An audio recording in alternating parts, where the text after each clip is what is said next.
people's, yelling, just shoot him now. Just go ahead and shoot him, shoot him. 19-year-old Brooke Farley says she'll never forget the night 5 masked men broke into the Olive Branch home where she lived with her grandparents. She woke up to a man standing in her bedroom. And he stood here for a second and then he grabbed me.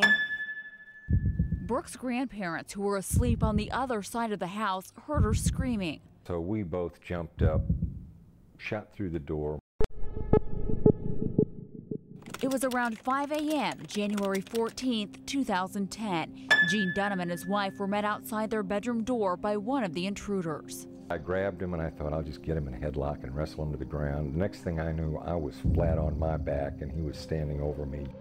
Brooke put up a fight too, but eventually found herself up against the wall alongside her grandparents. I was sitting right here with my grandma and my grandpa laid out over here, and they were running everywhere, jumping over us. The robbers ransacked the house, taking money, jewelry, and Gene Dunham's wallet. Just thinking whatever they want, let them take it, just get the heck out of the house. Then the gunman made one last terrifying plea to the family. He said, "You have one more shot to tell me where that money is." And he came down with the gun to my grandpa's head like this.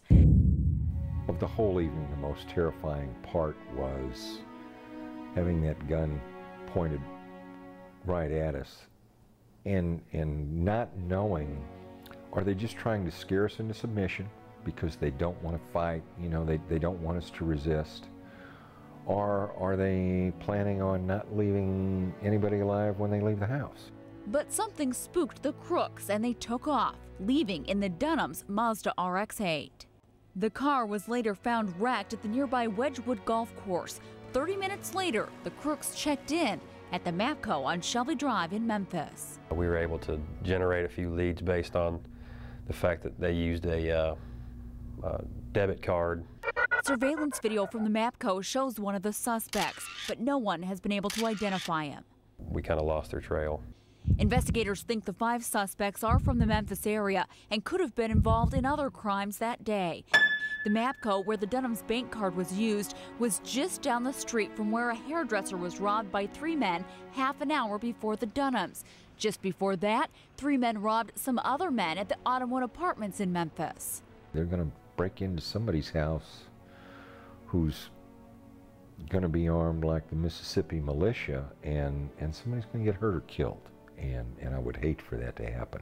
Brooke and her grandparents realized the home invasion could have been worse, but they won't rest peacefully until the men are caught.